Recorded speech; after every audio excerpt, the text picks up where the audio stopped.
Salut à toutes et à tous, j'espère que vous allez bien. On se retrouve pour un nouveau débrief dans Défi Chronique. Avant de commencer cette vidéo ou ce podcast, selon ce que vous le regardez, je vous invite à nous envoyer un max de force et un max de love en lâchant votre meilleur pouce bleu, en commentant, en likant, en vous abonnant à cette chaîne pour ne rater aucun défi. Avant de commencer cette vidéo, je vais laisser Romain présenter le défi et Sylvain. Eh ben, merci Albin, merci Sylvain d'être là aujourd'hui encore une fois pour ce deuxième épisode. Avant de présenter le défi, qui était un défi challengeant, on en reparlera juste après.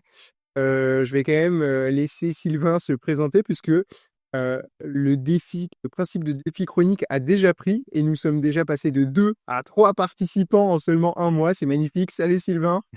Salut Romain, salut Albin. Bonjour à toutes et à tous. Et oui, voilà, effectivement, j'ai rejoint l'aventure. Parce que peut-être que comme vous, je souhaite moi aussi partager les défis et voir ce que ça peut donner. Le défi, ce mois-ci, on va pas spoiler plus longtemps, et puis vous l'avez sûrement lu dans le titre de la vidéo. On a choisi de l'appeler un mois pour faire le grand écart facial. La vérité, c'est que les détails du défi sont un peu plus simples que ça, entre guillemets. On s'est dit que pendant tout le mois de décembre, donc du 1er au 31 compris, hein, donc ça comprenait aussi la période des fêtes, etc. On n'a rien lâché pendant cette période-là. On allait faire au moins 3 séances d'étirement spécifiques pour le grand écart facial par semaine. Donc c'est un challenge qui est encore un peu comme le premier, orienté sur le sport, ou en tout cas le développement du corps, etc. Vous, de votre côté, les gars, comment ça s'est passé? Est-ce que vous avez des choses à ajouter déjà que j'aurais pas oublié de dire sur les détails du défi? Non, alors on va commencer par dire comme la dernière fois si on l'a réussi ou pas. Je crois que ce défi, comme ça donnera un tour d'horizon rapide. Juste, je me rends compte que j'ai oublié un petit truc avant de dire ça. En fait, les séances, donc c'était 3 fois par semaine. Et en fait, plus précisément, initialement en tout cas, et on verra que ça a un peu évolué, mais c'était des séances de 20 minutes. Pourquoi 20 minutes? Puisqu'on suivait 2 vidéos différentes de 10 minutes. Voilà, c'était ça le topic de base. Et vas-y, ben, tu sais quoi, avec Albin, tu as commencé, je te laisse dire si pour toi c'est réussite, échec ou... Exactement. Eh bien, pour moi, c'est un petit échec, on va pas se mentir, sur le format tel qu'il est dépensé initialement. En tout et pour tout, j'ai fait une dizaine de séances sur les 15 initialement prévues. J'ai quand même beaucoup souffert. Et du coup, pour des résultats qui sont pas forcément là, on vous mettra peut-être des screens sur le format vidéo. Oui, puisque d'ailleurs aussi une nouveauté, on n'en a pas parlé, mais on a Bien. ajouté la vidéo. Voilà, vous pouvez enfin nous voir normalement si tout se passe bien, contrairement au premier. Et oui, ça serait bien le fait qu'on mette des screens aussi qui Voilà, apparaissent. parce que je pense que autant sur la première émission c'était parlant, mais sur celle-là, ça le sera aussi dans l'autre sens peut-être. Sur quoi? Sylvain? Bah, moi, de mon côté, je dirais pas que c'est un échec à proprement parler. C'est vrai que c'était audacieux, c'était ambitieux, hein. Faire le grand écart facial, je pense pas que ce soit le plus simple en plus.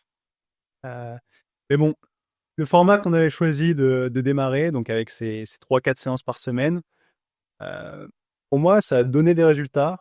Je pense que je suis assez satisfait au global, même si, bon, bah, sans spoiler, je fais toujours pas le grand écart facial, hein.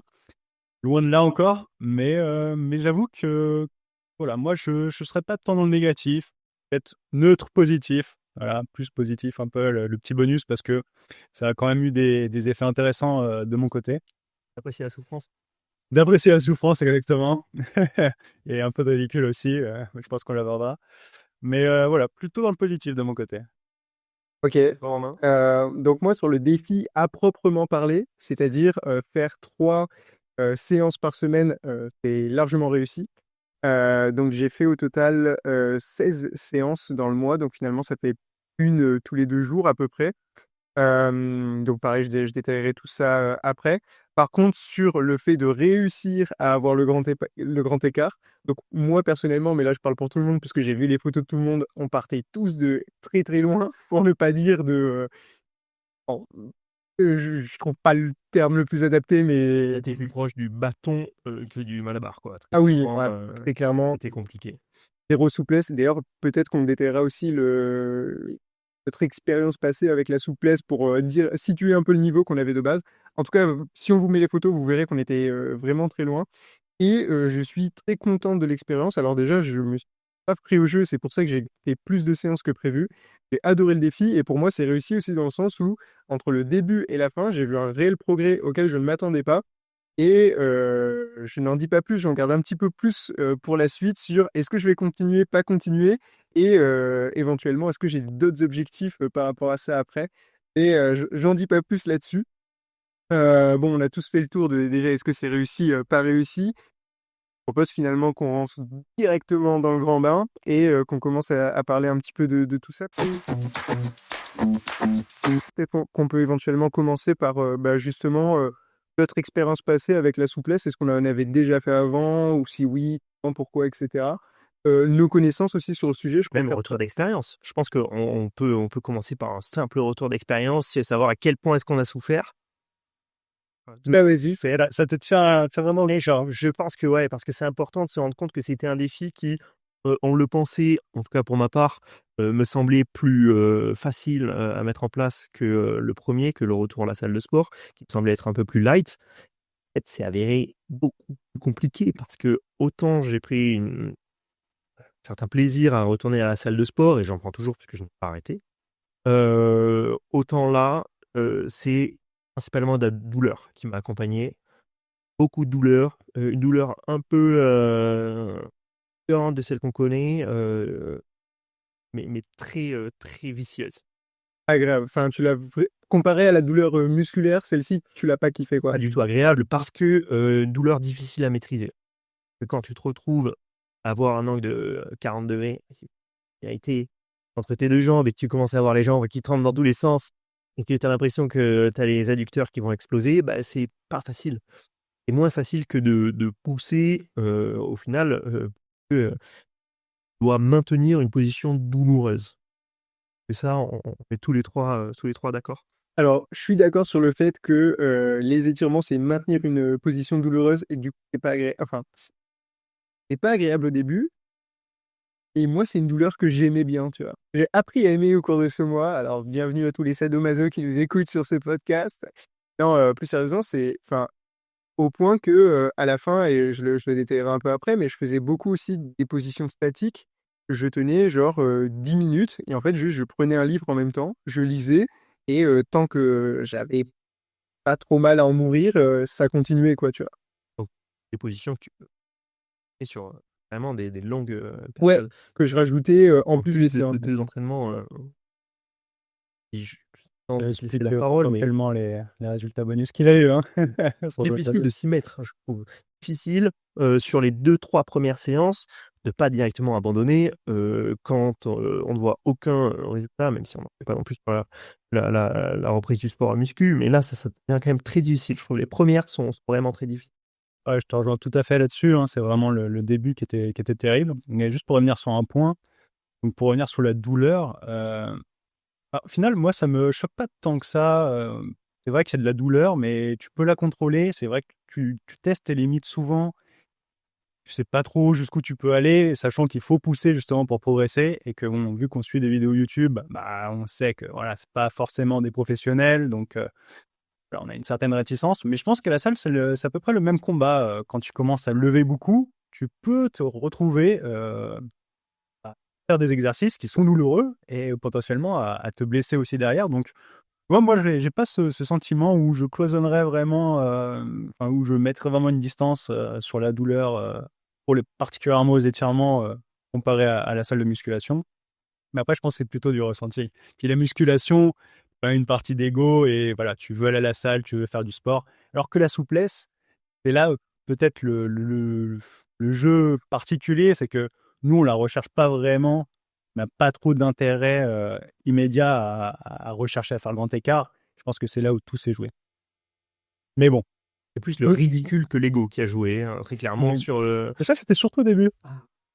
et que c'était quand même assez compliqué quand tu te regardes une vidéo avec une femme ou un homme d'ailleurs, peu importe, qui est en train de faire, un grand écart comme s'il allait, prendre son petit déj. Toi, tu es à 45 degrés en train de souffrir. Galère. est quand même très, très, Et très dur. moi, surtout au début, donc dans les vidéos qu'on a utilisées, on vous les mettra en description. On vous mettra les liens comme ça si vous voulez aller jeter un œil. D'ailleurs, au moins, si vous êtes expert, vous pourrez nous dire si c'est des bonnes et des mauvaises vidéos parce que, comme le disait Sylvain, on s'est appuyé sur en fait les vidéos qui sont le plus vues et enfin, on a un petit peu regardé que ça nous semble pas trop con pour parler franchement, mais la vérité c'est que aucun de nous trois est gymnaste, donc si ça se trouve on a fait des mouvements de merde pendant un mois hein, aussi. Mais vu qu'on a progressé, c'est déjà pas mal. Mais en tout cas, pour revenir sur les vidéos, elle mettait au début, enfin, il y en a une en tout cas qui mettait un mouvement plus facile. Elle disait donc ça c'est le mouvement, mais si vous voulez, je vous mets plus simple, juste, je sais pas, dans l'angle de la vidéo ou quoi. Le plus simple, c'était mon niveau dur, quoi.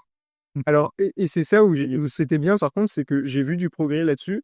Maintenant, le fait de réussir à, par exemple, sur certains mouvements, descendre plus bas, etc., où au début, tu poses juste les mains au sol, ensuite, tu apprends à poser les coudes, des trucs comme ça. C'est là aussi où ça permet de mesurer le progrès. Alors, je pense que comme tu le dis, en muscu, c'est quand même plus simple parce que vraiment, assez vite d'une séance à l'autre, tu peux augmenter de 0,5 kg ou 1 kg ou une rep ou des trucs comme ça. Et ça se mesure plus en micro-mesure, si on veut, c'est-à-dire que c'est un petit peu tout le temps, alors que j'ai l'impression que sur les étirements, euh, pendant 10 séances, tu vas faire la même chose, et puis d'un coup, tu sais pas pourquoi, à la 11e, tu as débloqué le mouvement suivant, tu vois. Donc la progression, elle est plus en escalier, là où elle est beaucoup plus linéaire en muscu.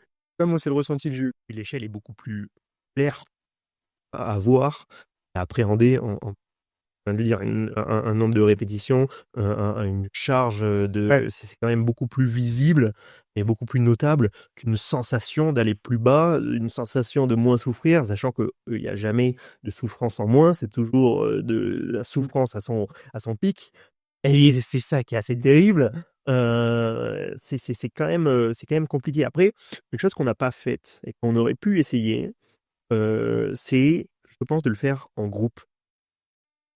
Je pense que c'est vraiment, partage de la douleur, quelque chose qui se fait bien en groupe, contrairement à la musculation. Alors, c'est bien que tu le mentionnes. Bon, alors déjà, en groupe, ça aurait été une autre logistique. Et nous, avec Sylvain, on a fait une séance tous les deux.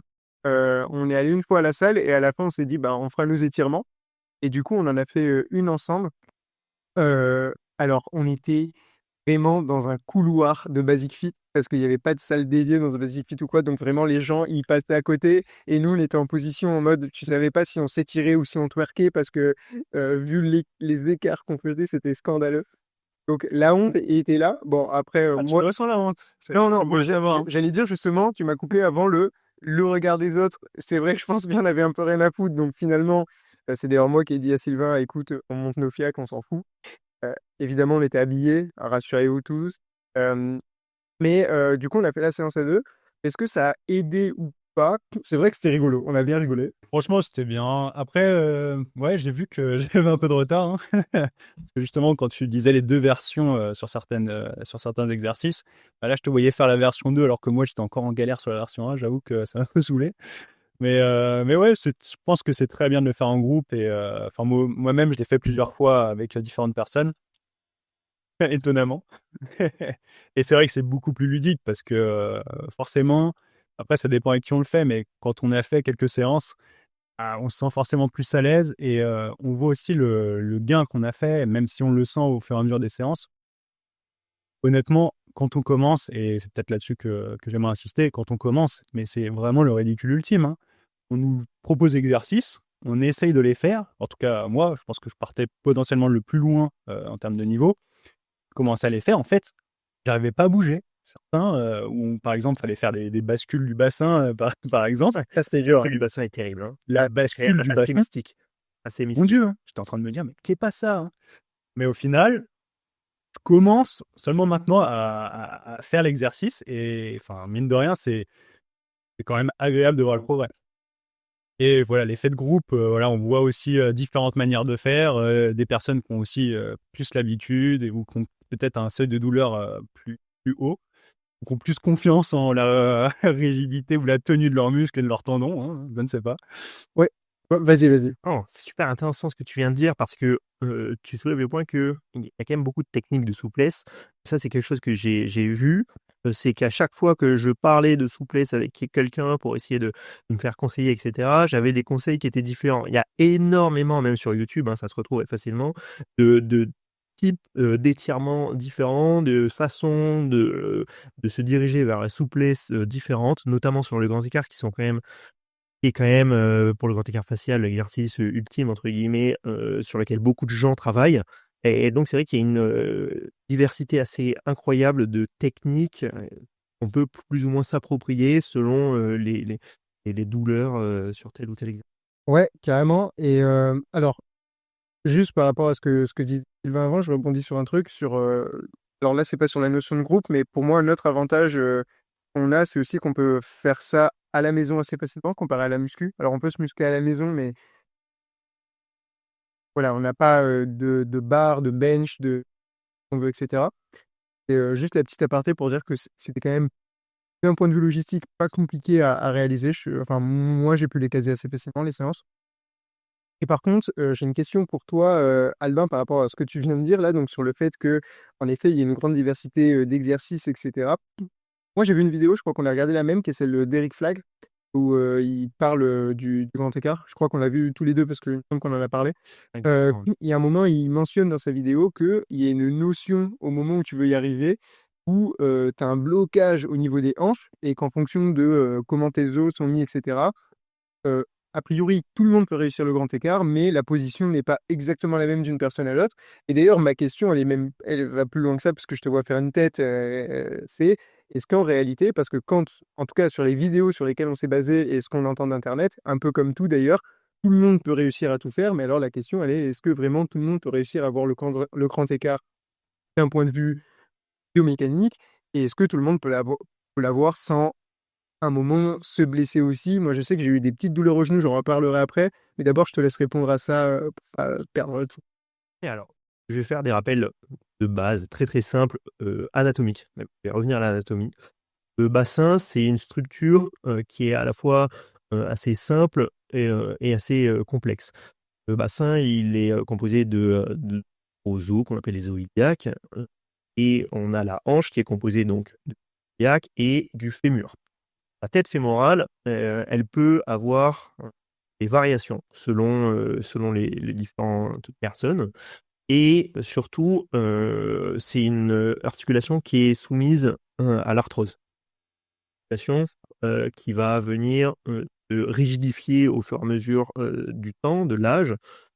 De façon générale, je pense que, tout le monde ne peut pas, faire le grand écart facial d'emblée.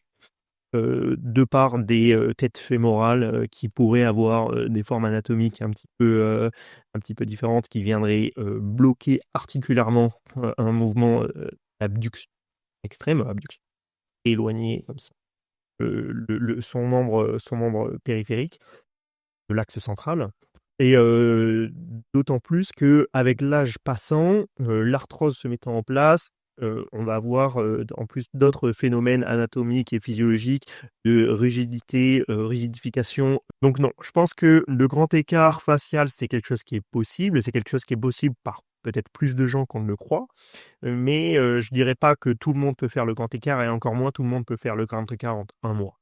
Tout le Oui, facial. oui, oui. Bon là, 1 mois, c'était vraiment pour le challenge, et c'est surtout, ça nous a permis de vérifier un truc qui est que dans les vidéos, il y a beaucoup de vidéos, c'est: «Et votre grand écart en 1 mois».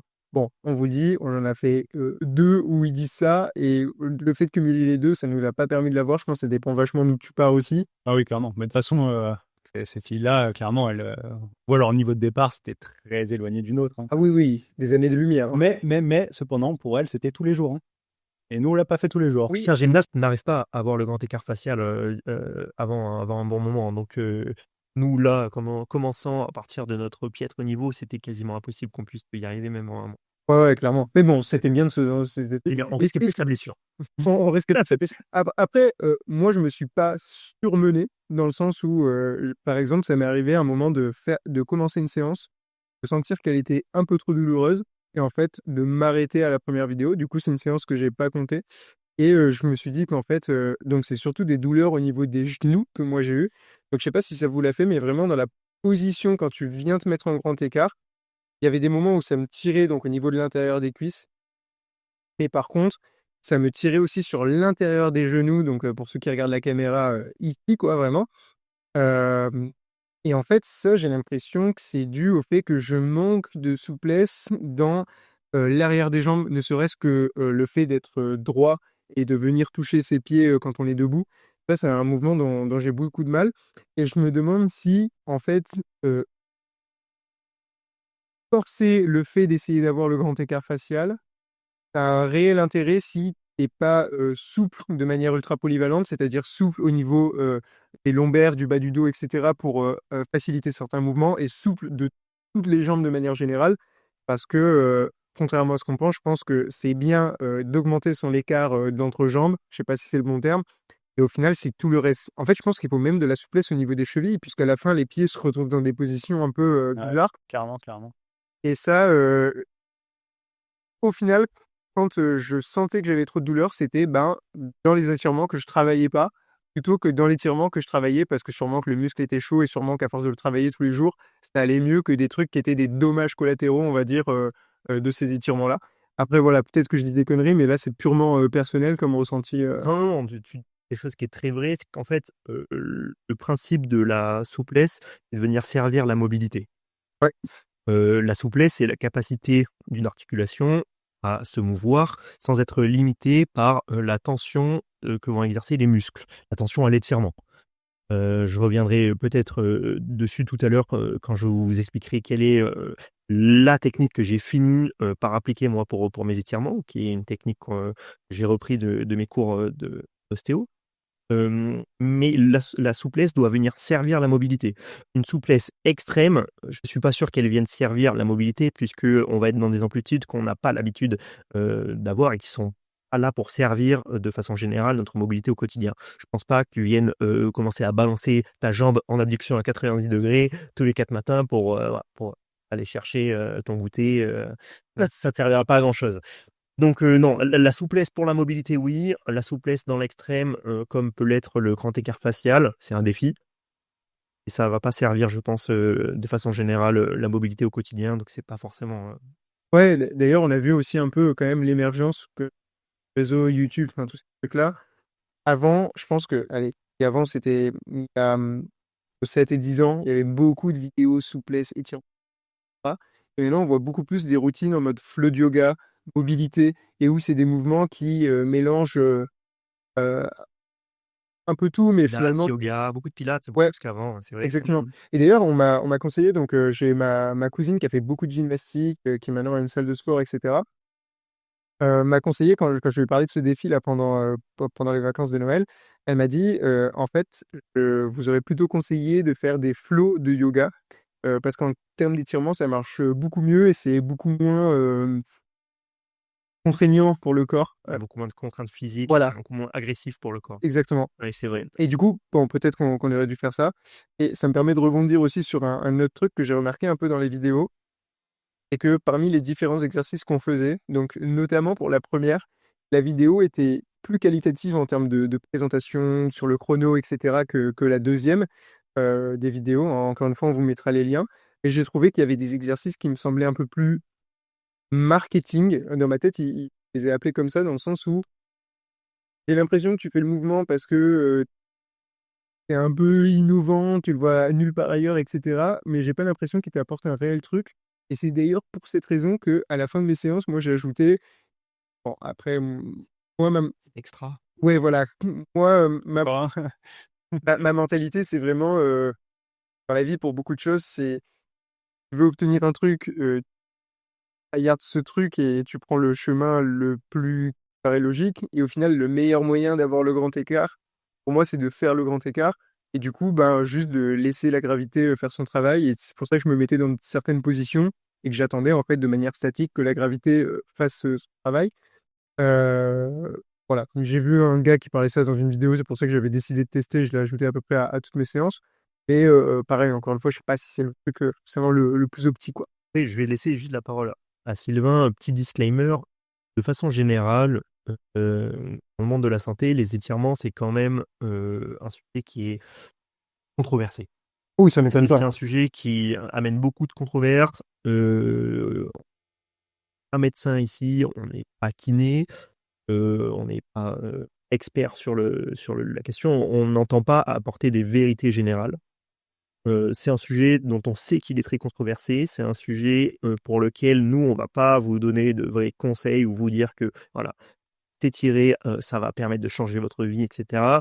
Les faits sont que s'étirer permet potentiellement une plus grande mobilité et on va pas aller au-delà de ce constat-là. Sylvain, je te rends la parole.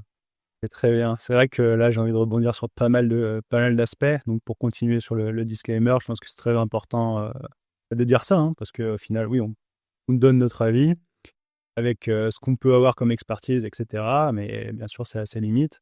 Et c'est assez intéressant parce que, en tout cas, moi, ça rejoint pas mal ma vision des choses et ma vision de faire. Quand je fais quelque chose, généralement, je vais chercher à pousser le truc au maximum ou, quitte à le faire, avant de le faire, est-ce que je dois vraiment le faire? Est-ce que c'est vraiment bénéfique, etc. Et là, pour le grand écart, c'est quelque chose que enfin, je ne pensais pas avoir de gains vraiment importants dans la vie enfin, sur la mobilité particulièrement, etc. Parce que je pense qu'écarter les jambes comme ça pouvait pas enfin, je pensais, ça pouvait pas me donner un réel intérêt. Après, ma vision là-dessus a évolué. Mais en tout cas, pour moi, ce qui est vraiment intéressant ici, c'est est-ce que c'est vraiment bénéfique ou pas? Est-ce que c'est intéressant de le faire ou pas? Et la réalité, c'est que pour moi, je pense que c'est très compliqué de répondre à cette question parce que ça dépend de beaucoup d'aspects, qu'ils soient scientifiques, anatomiques et aussi de la perception des gens, de leur confort et de leur mode de vie. Donc, il n'y a pas vraiment de réponse là-dessus. J'ai pas pu de trouver de réponse vraiment pour moi-même, mais bon, en tout cas, je me suis lancé dedans et je pense que c'est bien. Pour les douleurs, bon, je sais, je fais des transitions un peu abruptes, mais bon, c'est ce qui me vient en tête. Pour les douleurs, moi, j'étais exactement comme toi, Romain. Ça m'a tiré beaucoup dans les hanches, mais c'est vrai que le pire pour moi, c'était les genoux. J'ai en fait une anatomie un peu particulière. J'ai les jambes très arquées, plutôt à l'inverse en fait de peut-être de ce qu'il faudrait pour faire le grand écart. Et j'ai senti énormément de douleurs et de tiraillements. Pas vraiment du tiraillement, mais ça tirait énormément à ce niveau-là. Et donc, bah, en fait, moi, je rajoutais quelques exercices effectivement pour essayer d'étirer derrière mes genoux. Parce que je pense que c'était clé et aussi les chevilles. En fait, j'ai eu à peu près la même sensation que toi là-dessus. Euh, et j'ai oublié le troisième point, mais bon. Je vais rebondir sur la notion de est-ce que c'est bon au final ou pas dans la vie de tous les jours de s'étirer. Je pense que déjà Alba il a donné un bon début de réponse qui est que quoi qu'il arrive, avoir le grand écart, que ce soit bon ou pas, dans tous les cas, ça ne sert à rien. Et du coup, forcer trop le truc, voilà, ça vaut peut-être pas forcément le coup. Par contre, je pense que dans tous les cas, ajouter par exemple à la fin de ses entraînements sportifs une routine peut-être de mobilité slash étirement, slash flow, slash yoga, slash pilates, enfin un peu un mix de tout ça d'une dizaine de minutes, mais vraiment full body pour pas focus sur un truc, parce que bon, là c'était le cadre du défi chronique, d'ailleurs je le rappelle, numéro 2, allez voir le premier si vous l'avez pas vu. Euh, et en dehors de ça, c'est vrai que ça n'a pas spécialement trop d'intérêt. Par contre, je pense qu'avoir une meilleure mobilité générale de son corps, ça fait pas de mal et ça doit aider dans beaucoup de choses. Ne serait-ce que, je pense, sur le long terme, pour pas trop se niquer le dos avec les lombaires, et cetera, savoir réussir un peu mieux à plier son corps, heu et après pour des utilisations un peu plus spécifiques, moi je sais que et c'est pour ça que j'avais proposé ce défi de base, le grand écart m'intéresse dans le cadre de la calisthénie, mais c'est vraiment hyper spécifique. Donc théorie, ça ne sert pas à tout le monde et même si je l'ai pas, en fait, ça va pas gâcher ma vie, c'est juste que si je l'ai, tant mieux, si je l'ai pas, tant pis. Et après, je pense que la mobilité et la souplesse, c'est aussi hyper utile en escalade. Voilà, sachez-le. J'ai fait quand même, pas mal d'escalade et vous voyez qu'il y avait des prises que je pouvais pas atteindre avec les pieds, là où, j'avais une pote à moi, une fille, elle faisait des mouvements et je me disais: «Mais en fait», elle me disait: «Oh mais lève ton genou», mais le genou ne se lève plus là. Il ne se lève plus, tu comprends? Même si je tire dessus, il ne se lève plus. Donc en fait, voilà, je sais que ça peut servir dans certaines disciplines. Après, c'est vrai que dans la vie de tous les jours, à part je pense, en fait, de toute façon, que le mouvement, c'est la vie. C'est pas moi qui l'ai dit, j'ai pas inventé cette phrase. Mais je pense que voilà, avoir une bonne mobilité de manière générale, c'est quand même bien. avoir une surmobilité, ça n'a pas trop d'intérêt. Enfin, encore une fois, c'est un avis personnel. Je ne suis pas médecin, je ne suis que docteur. Rappelons-le. Non, non, mais tu as tout dit. De façon générale, pour ça qui est basé l'ostéopathie, quelque chose qui ne bouge pas bien ne peut pas bien fonctionner. Faire en sorte que tout bouge bien, c'est un début et c'est quelque chose qui ne peut pas faire de mal. Le trop est tout l'ennemi du bien. Donc je pense que la mobilité, c'est vraiment la chose qu'il faut garder au-delà des étirements qui sont controversés. Mais je pense qu'on peut passer sur une partie qui va peut-être Ah, juste un dernier petit point. bonus avant, parce que là, Romain, il a abordé un point intéressant pour moi. Il a beaucoup parlé, enfin, pas beaucoup parlé, mais il a mentionné le fait qu'il avait une camarade d'escalade qui était beaucoup plus souple que lui. Et moi, ce qui m'intéresse, c'est est-ce qu'il y a une différence entre les hommes et les femmes sur la souplesse? Est-ce qu'il y a une différence anatomique ou pas, Il y a des différences pseudo-génétique? anatomophysiologiques de façon générale sur la composition des structures musculo-tendineuses et ligamentaires. Il y a plus de tendance à l'hyperlaxité chez les femmes. Il y a plus de tendance à la mobilité chez les femmes que chez les hommes. Et il y a plus de tendance à des l'ostéoporose, l'ostéonécrose et pathologies qui est en place chez les femmes, mais il y a plus de mobilité de façon générale, je pense. Ouais, mais est-ce que c'est dû à une différence d'activité? Potentiellement, voilà, les filles ont plus tendance à s'orienter vers la gymnastique, les garçons vont vers le foot, par exemple. Et tu vois, je me dis que Ouais, est-ce que c'est des restes de ça, je me demande aussi, enfin, je ne sais pas si vous avez déjà remarqué, mais un gars qui fait du rugby dans sa jeunesse, ni 90% des cas avec un physique de rugbyman post-croissance. Et je pense que aussi, les sports qu'on fait, alors évidemment, il y a plein de critères génétiques, il y a plein de choses à prendre en compte, etc. Je suis pas en train de remettre ça en question. Et juste, je me dis que les choses qu'on fait au moment de notre développement influent beaucoup aussi comment tu as ta puberté et en fait ta croissance de manière générale. Et du coup, la société actuelle, et on va pas partir dans un débat de société, c'est pas le but, mais Et je pense qu'il y a, je pense, j'ai pas les chiffres, mais il y a beaucoup plus de petites filles qui font de la gymnastique et beaucoup plus de petits garçons qui font peut-être des sports qui requièrent, pas du rugby par exemple, et qui requièrent de la masse musculaire, on va dire. Et du coup, in fine, c'est aussi pour ça qu'on va tendre à de la masse musculaire chez les garçons et beaucoup plus chez les filles. Après, bien sûr, il y a aussi, comme l'évoquait Albin, des conditions morphologiques, certainement des conditions hormonales, certainement des trucs, etc. bien sûr, Mais je pense que c'est un mix de tout, de toute c'est façon. multifactoriel, il y a tous les pas de cas. doute. Mais d'ailleurs, on n'avait pas abordé notre passé. Je ne sais pas si on a le temps de l'aborder. Tu voulais Ah, parler sur le passé, sur la souplesse, etc. vas-y, commence. Bah alors, ouais, bon, sur la souplesse, mon passé, il est très limité.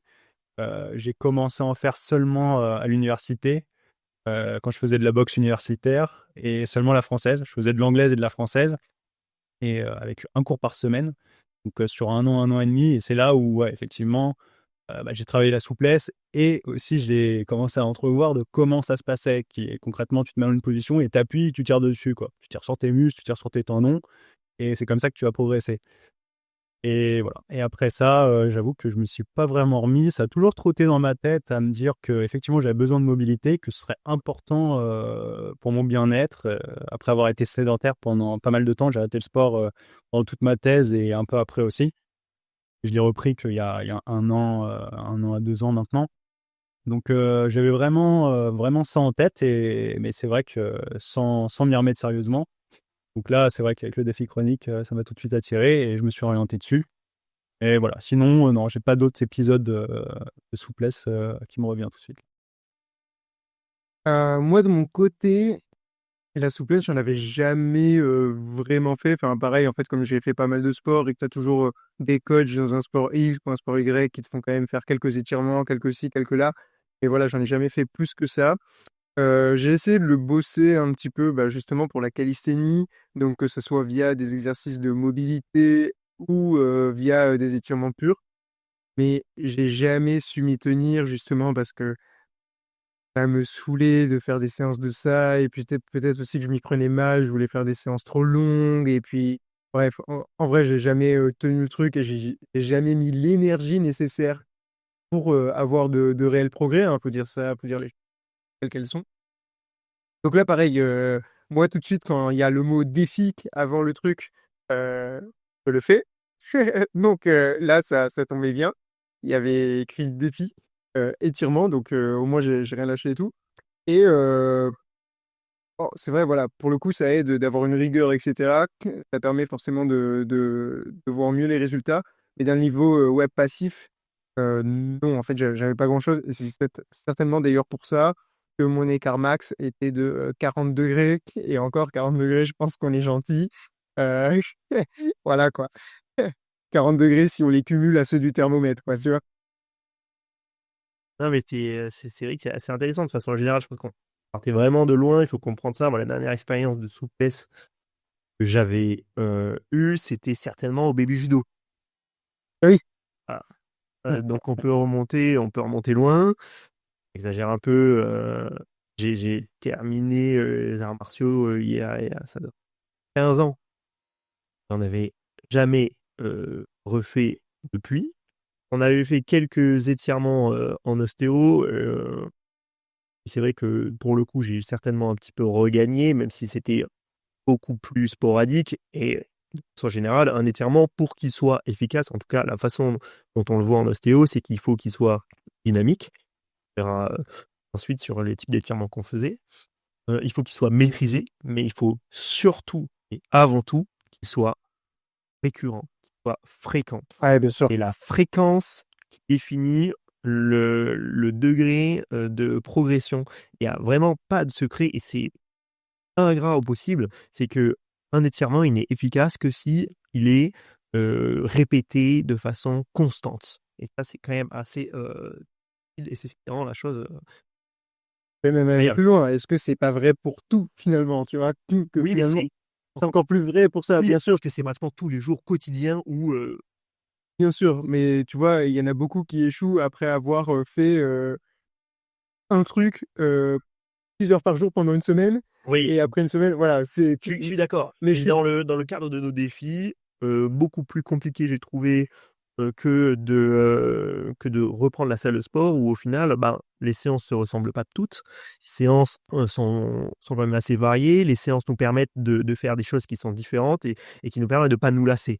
Là où j'ai trouvé que c'était au bout de la, 4e fois, compliqué de venir, se déchirer l'entrejambe alors qu'il n'y avait aucune progression et beaucoup de souffrance et que je savais exactement à quoi m'attendre. Donc voilà, c'est vrai que c'est compliqué. Je pense que est-ce qu'il vous reste des choses à dire ou on peut passer, à une sorte de petite, conclusion où on va venir expliquer, comment est-ce qu'on, vit maintenant nos étirements, nos assouplissements après un mois, et comment est-ce qu'on les a ou pas intégrés dans nos quotidiennes? vas-y, pour moi, c'est bon. Bah, écoute, parfait. Sylvain? Ça me paraît parfait, là. Ah beh, C'est le moment. je vais commencer. Du coup, moi, je vais vous, parler, d'un retour en grâce, en fait, tout simplement de ce que je faisais en ostéo, tout bêtement. Parce qu'au bout de 3 semaines de souffrance, je me suis dit: «Mais Albin, tu as quand même passé 5 ans, à travailler, quelque chose, tu dois avoir, des cours dans lesquels tu parlais de ça». Puis j'avais quand même, des souvenirs, qui étaient, assez récents. J'ai repris tous mes cours, qui parlaient d'assouplissement, d'étirement et j'ai appliqué en fait, tout bêtement le triptyque qu'on applique, en ostéo, qui est l'étirement, que certains appellent creux, que d'autres appellent, CIRE, CIRE et qui est un étirement qui fonctionne sur, 3 temps. Une contraction, contre résistance, sans mouvement, isométrique, CI. Un relâchement dont le temps, peut varier, mais qui doit être au moins, égal, au temps de contraction et ensuite une phase étirement légère pour atteindre une nouvelle limite, et qui va permettre de rendre actif, l'assouplissement et d'augmenter, le la qualité, de l'assouplissement. C'est au final ce que j'ai fini par mettre en place de façon assez simple. On vous mettra peut-être une petite vidéo tuto de la façon de mettre en place le creux ou le cire. Mais voilà, aujourd'hui ce que j'ai intégré à la fin d'une séance sur deux de mes séances.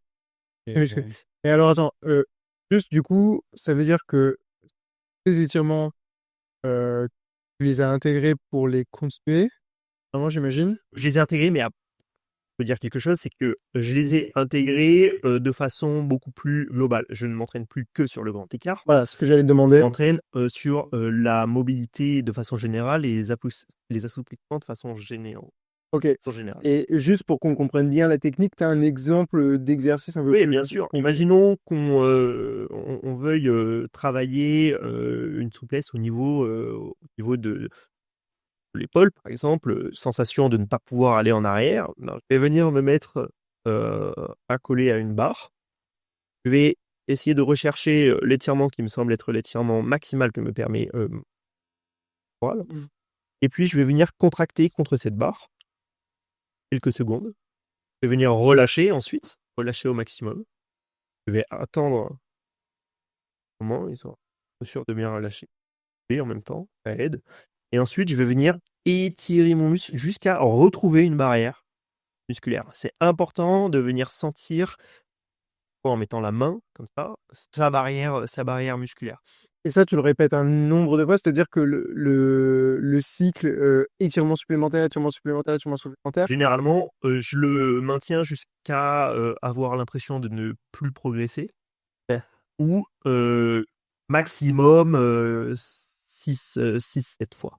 Je vais jamais au-delà d'une 10 fois, ça ne sert à rien et ça peut entraîner des risques de blessures.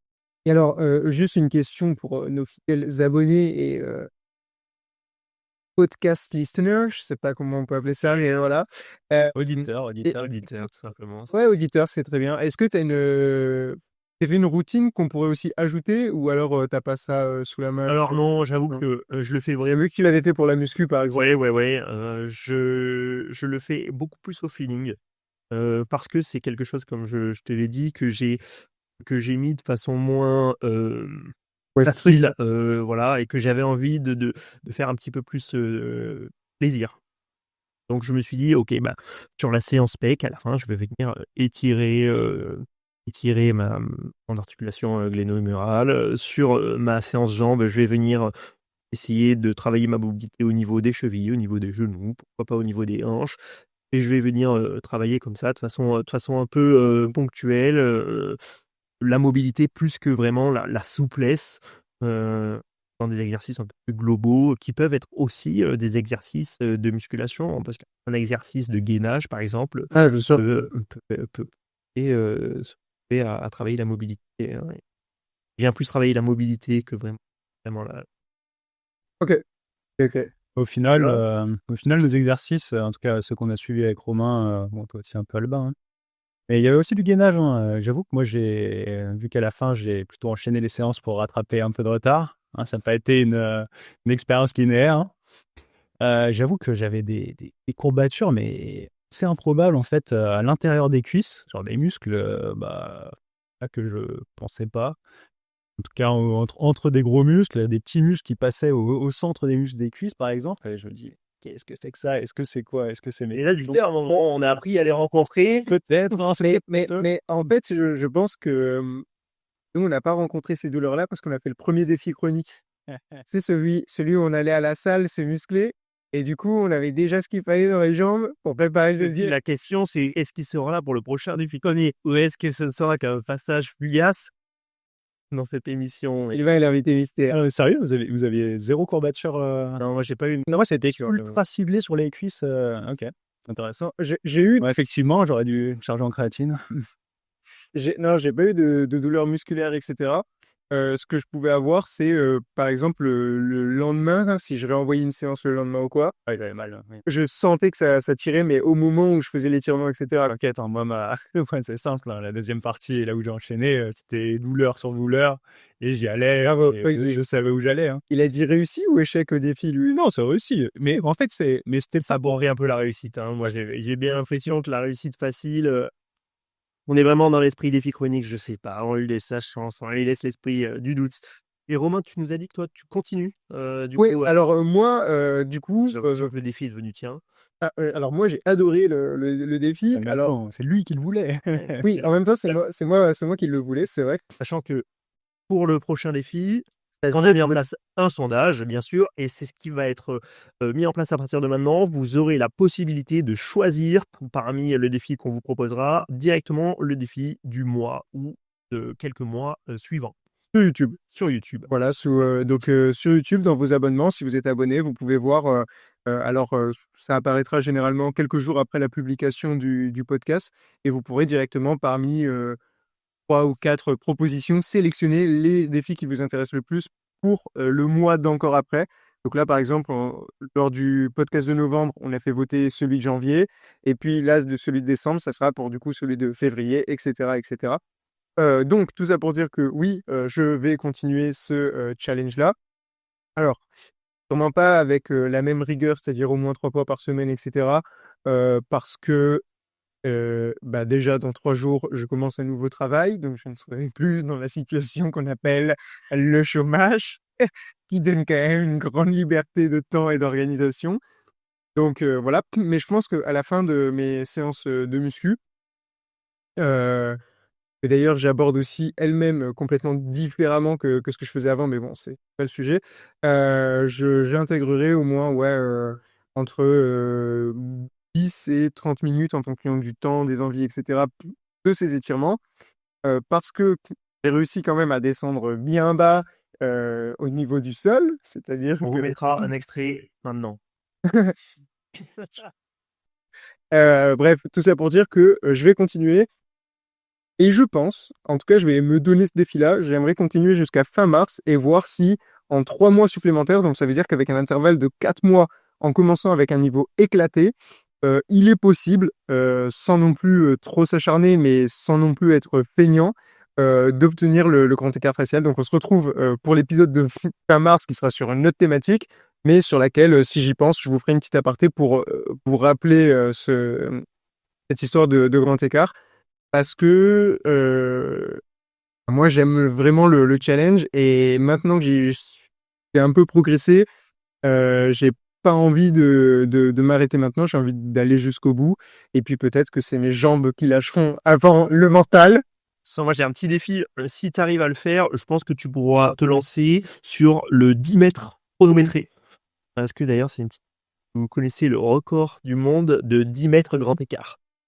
10 mètres grand écart. Le Mais 10 qu'est-ce que mètres c'est, grand ça? écart, le fameux 10 mètres grand écart qui est Ils font quoi? disponible en Corée ou au Japon. C'est des courses en grand écart sur 10 mètres. Tu restes Pas ouvert grand. tout le long. Et c'est ouvert tout le T'avances long. comme ça. Et Ah, tant que t'es Main cock tant ou que tes adducteurs. ils sont au sol. Alors, j'ai eu que des femmes le faire. Voilà, donc je pense que Mhm. ça répond partiellement à ta question. En tout cas, Merci. je ne chanson pas de ça, mais la douleur agréable. Les mots trop faibles en tant qu'homme pour faire ce genre de choses. Mais est-ce que vous avez une idée du record du monde du 10 mètres grand écart? Je pense que le 10 mètres est fait en 45 secondes. Oh, beaucoup moins, je pense. Donc, faut imaginer, juste pour ceux qui captent. 20 secondes.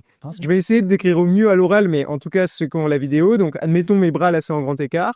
Il faut avancer comme ça en restant en grand écart. Ça, on interdit. Ouais. Sachez-le, les roulades et sauts sont interdits. Donc, ok, ça s'ordine. Et c'est pour ça que l'ouverture et le mouvement du bassin sont extrêmement importantes. Parce que là, tout J'avoue connecte. que là, ça doit être incroyable. Hein. On se rappelle de la bascule du bassin. La bascule à l'arrivée, et ça nous emmène vers un record du monde à 19 secondes. Et j'ai trouvé ça assez incroyable. 19 secondes. Et dit 20.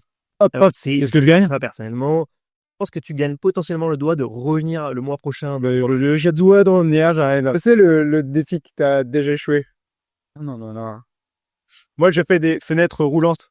c'est le sujet d'une prochaine vidéo. Donc oui, en tout cas, tout ça pour dire que continuer le défi, j'aimerais bien descendre, etc. Pourquoi? Parce que j'ai aussi envie de faire le grand écart entre deux semi-remorques, comme l'a fait notre cher Jean-Claude Van Damme il y a quelques années. Non, voilà, c'est juste parce que j'ai envie de prolonger le défi, j'ai envie de voir si j'y arrive. Après, voilà, le but, enfin, le truc le plus important à mes yeux, c'est la santé. Tout le monde va dire, mais oui, c'est évident, mais alors pourquoi vous mangez à McDonald's? Enfin, c'est bien de le rappeler. Bon, avec l'agressivité, quoi. Tard, ça. Pardon, je suis local. Non, mais voilà, du coup, le but, ça sera pas non plus d'aller juste soigner devant McDonald's. Je vous le dirai pas. CFC, Spy Guys, c'est pas une disons. Si vous voulez devenir sponsor, dites-le nous, c'est maintenant parce que pour l'instant, il n'y a pas de sponsor, il n'y a pas de budget, il n'y a rien. Bon, bref. Là, entre nous et avec vous, faites plein de bisous. Exactement. Bon, on va pas s'éloigner trop du sujet, mais voilà. En tout cas, je pense que je vais continuer. Ça c'est sûr. En tout cas, jusqu'à fin mars, essayer de continuer sur la même tendance. J'ai d'ailleurs fait une séance hier. Voilà, donc hier nous étions le 2 janvier. Et ça s'est très bien passé. Je propose, messieurs, à part si on a des choses à ajouter, qu'on commence à se diriger vers la conclusion un peu de ce défi et qu'on annonce le prochain. Carrément. Après, si vous avez autre chose, c'est le point trivial. Le point trivial. Allez, non, je pense que c'est une chronique qu'on pourra mettre en place à la fin, des petites infos qu'on glènera par-ci par-là. Le record du monde du 10 mètres en écart en était un. J'ai les anecdotes, c'est pas mal, ouais. à trouver l'origine du terme yoga, parce que bon, c'est vrai que quand on pense à souplesse, quand on pense à étirement, on pense à yoga. Est-ce que vous savez d'où vient le yoga? Quel pays, quelle culture? Alors, l'Inde, Sri Lanka. C'est indien, mais on entend les yogis. voilà, c'est ça. En fait, les yogis, il y a beaucoup de yogis d'ailleurs qui vont jusqu'à 70 ans. C'est une pratique qui est très développée en Inde. Et l'origine du mot yoga, ça vient du terme union. Union, arriver à se reconnecter et à faire le lien. Moi, j'avais plutôt l'impression que je me déconnectais de mon corps parce que ça faisait tellement mal. On n'a pas fait de yoga non plus. On n'a pas fait de yoga. C'est pas le yoga, ouais. Mais voilà. C'est marrant, Ça, ce qui est intéressant de... parce qu'au cours d'une de mes séances, comme ça, j'ai enchaîné sur plusieurs vidéos qui arrivaient derrière et j'ai fini sur du yoga. Et bah, c'était pas mal du tout. Mais c'est vrai que on sent que bon, ça mobilise à peu près les mêmes genres de muscles mais c'est à peu près les mêmes mouvements. Mais c'est vrai que la structure est différente. C'est il y a un peu plus de mouvements. C'est moins statique. J'ai l'impression qu'on force beaucoup moins en instant T directement sur les muscles et les tendons, quoi. Les bienfaits du yoga sont tellement approuvés, hein, je pense. Ouais. J'essaierai du flow de yoga en vrai, des vidéos de yoga. Et de toute façon, ce sera un prochain défi, ça. On vous fera une petite vidéo Il y a moyen. dans la nature, dans le Vercors, 1 mois de flow de yoga. 1 mois pour l'éviter. En position du lotus. Assez incroyable. Je pense que voilà, le point trivial est terminé. On peut passer à la conclusion. C'est un défi, enfin, c'est plus une conclusion résumée. Défi que j'ai bien aimé. Défi dans lequel je me suis vu progresser tout en ne réussissant quand même pas à réussir le grand écart facial. Un défi qui a quand même pas mal plus joué avec le mental que le premier, parce qu'en même temps, le premier faisait déjà partie de ma routine. Donc là, c'est vraiment été un truc en plus que j'ai dû mettre. Et puis, c'est vrai que les premières séances se faire mal, se forcer à se faire mal pour des résultats que tu ne vois pas et qu'en plus, c'est hyper frustrant parce que tu vois les meufs qui font des moves de ouf et elles te font non, mais t'inquiète, c'est normal si t'es nul, mais que tu te sens pire que nul. Que tu te sens insulté. Mais au final, voilà. Propre corps. Insulté par ton propre. Ah oui, Je comprends ça. C'est compliqué comme situation. Une vision de toi-même de l'extérieur aussi. Hein. Ah oui. Bah, en fait, et puis il y avait des moments où tu as l'impression que tu sens bien. Genre, typiquement, la première photo que je vous ai envoyée, je me suis dit, ah, j'ai un niveau pas trop dégueulasse. Franchement, c'était pas trop dégueu. Hein, non, mais attends, je prends la première photo, je vois les. Oui, mais j'étais à mon max de max. Tu te rends pas compte à quel point j'avais mal. Bon, enfin, bref. Mais voilà, tout ça pour dire que.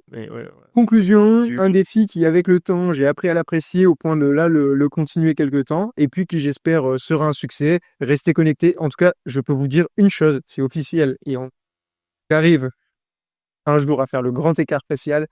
Tout le monde peut le faire parce que vu la rigidité de mon corps au début, il y avait vraiment un moment où je me demandais si j'avais pas du plâtre dans les articulations ou un truc. Enfin, c'était insane. Bref, voilà. Pour moi, c'est ma petite conclusion au perso de ce défi. Et moi, je dirais que c'est un défi qui m'a apporté beaucoup de souffrance, m'a apporté très peu de résultats. J'ai non, j'irai pas jusque-là, mais c'est un défi que je ne continuerai pas tel quel. J'en ai déjà parlé, mais que j'ai intégré d'une façon différente, mais que je ne continuerai pas tel quel parce que bon, je pense pas en avoir beaucoup d'intérêt à tirer. C'est vrai que c'est un défi qui a été beaucoup plus compliqué que le premier. C'est un défi qui est beaucoup plus ingrat. Je pense que c'était une belle façon d'intégrer un défi avec un volet peut-être plus psychologique, peut-être un petit peu plus deep dans sa voilà dans la conscience de soi, même si on reste en surface, hein. Mais c'est un défi voilà, que j'ai trouvé beaucoup plus compliqué, que je garderai pas dans mes routines, et qui au final va quand même m'apporter pas mal de choses. Et Sylvain? Ouais, bah moi, c'est comme je l'ai dit au début, hein, c'est plutôt positif. Et c'est vrai que j'en ai pas parlé, mais je vais potentiellement garder les exercices. J'ai bien envie de les continuer. Et j'avoue que le fait de les enchaîner tous les jours dans les 2 dernières semaines, j'ai pris goût au truc en fait. Je savais que j'avais une petite séance à faire et du coup j'y retournais. Je savais voilà, je savais ce qui allait se passer. Ça allait être dur, y a pas de problème. Mais j'avoue que j'ai commencé à apprécier, à me dire ouais, enfin voilà, je suis content d'y aller, je suis content de le faire, c'était bien. Donc je vais essayer de le garder. Euh, Peut-être pas avec la même fréquence, je sais pas. Je vais peut-être faire évoluer les mouvements, mais voilà, en tout cas, je vais essayer de continuer. Et une chose est sûre, c'est qu'en tout cas, j'ai eu quand même pas mal de positifs, moi, en termes de sensations. Dans ma mobilité de tous les jours, je sais que j'ai les hanches qui sont toujours très rigides. Et même dans ma manière de marcher, etc. Enfin, je le ressens. Et bon, voilà, mon ostéopathe à côté de moi, qui d'ailleurs, on a déjà parlé. Donc, j'ai quand même senti du bénéfique. Et du coup, ce qui me fait dire que quoi qu'il arrive, même s'il y a beaucoup de vidéos sur YouTube, voilà, de plein de personnes qui disent OK, ton grand écart en un mois, tout ce que tu veux, même si voilà, on n'a pas le grand écart en un mois, ça reste très bénéfique parce qu'au final, on fait des mouvements et ça apporte quelque chose. Et peu importe ce qu'on fait, j'ai l'impression, tant que voilà, on est conscient quand même de ce qui se passe, on n'essaye pas de se tuer, ça a quand même un intérêt, quoi. Donc, voilà, moi je pense que c'est ma conclusion. Je suis plutôt satisfait. Ok, je pensais pas que t'allais continuer et qu'on plus. C'est intéressant. Franchement, je suis chaud. Ok, ok. On en remet la vérité, on en reparlera. Ensuite, on aura le débrief du mois prochain. C'est vrai qu'on va se revoir. On aura un gel, c'est bien parce qu'on a un accès PMR ici, donc tu pourras venir avec ta meilleure chaise roulante. Le premier qui a le grand écart de nous deux, Non mais Romain, mais cherche pas. C'est toi qui l'auras, de toute façon, t'es déjà en avance et voilà. Moi je suis pas. T'as déjà dit mars, moi bon, peut-être pas mars. Hein. Et franchement, j'ai pas trop d'intérêt à aller chercher le grand écart facial comme ça. Et sinon, le grand écart latéral, je crois. Le latéral mais moi, il m'intéresse. Non, je m'en fous. Le latéral personnel. Ah, moi, on va c'est des détails. Mais on peut passer à l'annonce du défi du mois de janvier. Le grand reveal, ouais, le grand reveal. Alors, avant le grand reveal, pensez à vous abonner, à liker, à mettre des pouces, à mettre des commentaires, à partager autour de vous, 5 étoiles sur les plateformes de streaming et tout ce que vous pouvez imaginer de bien. Sauf si vous n'avez pas aimé, dites-le aussi. D'ailleurs, ça peut être intéressant d'avoir des retours Dans tous les cas, écrivez vos meilleurs commentaires. Voilà. On a envie de communiquer avec vous, on a envie de créer une communauté. C'est pour ça qu'on fait ça. C'est pour partager un maximum avec vous et c'est hyper important pour nous.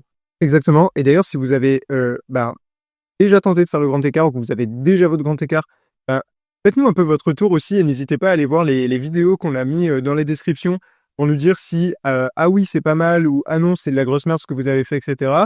Vous avez des tips à nous donner, en tout cas je pense pour Sylvain et moi qui allons continuer, ça peut être intéressant de les avoir, voilà, vu que moi mon objectif c'est fin mars, au moins pour ces 3 prochains mois et tout ça. Donc n'hésitez pas à faire votre retour d'expérience, n'hésitez pas aussi à partager si vous avez vu l'épisode 1 et que depuis vous avez fait peut-être avec un mois de décalage le défi chronique numéro 1, c'est-à-dire aller à 4 fois à la salle par semaine. N'hésitez pas à partager, que ce soit ici ou sur la première vidéo. Bref, tous vos retours, de toute façon, nous intéressent. Comme l'a très bien dit Albin, le but, c'est de créer une communauté. On espère un jour vraiment pouvoir faire les trucs tous ensemble et pouvoir faire des débriefs avec vous. Donc voilà, n'hésitez pas à nous rejoindre sur ces défis un peu fous. Et le défi du mois de janvier, qui a du coup commencé depuis... là, on en est au 3e jour aujourd'hui, c'est de faire les fameux 10 000 pas par jour. Voilà, moi j'en dis pas plus personnellement, ça, au défi parce que j'ai sans envie de... Un défi qu'on a commencé, qui est particulièrement chronophage. Ah oui. Beaucoup plus que tous ceux qu'on a fait précédemment, quoique le sport nous demande quand même pas mal de temps, mais réorganisation de nos vies, de nos modes de transport, ça prend différemment. Puis c'est jour à jour. C'est le premier ou c'est Oui, tous les jours? Tous les jours, et on verra est-ce que ça change vraiment quelque chose dans notre vie. Très difficile à voir comparé aux deux premiers. J'avoue que celui-là, ouais. Pas tant de savoir, il pas plus. Moi, Sylvain, ça va pas changer grand-chose, effectivement, puisque 800 pas par jour, je pense qu'à part prendre 15 kilos, peut-être devenir très souple, mais prendre 15 kilos, ça, les mois, c'est nous, ça très fait musclé. C'est l'estime, même. Hein. Déjà, ça dénonce. Enfin, merci beaucoup de nous avoir écoutés sur ce deuxième épisode. On vous retrouve dans les commentaires et on vous dit au mois prochain. Exactement. Ciao. C'était Défi Chronique.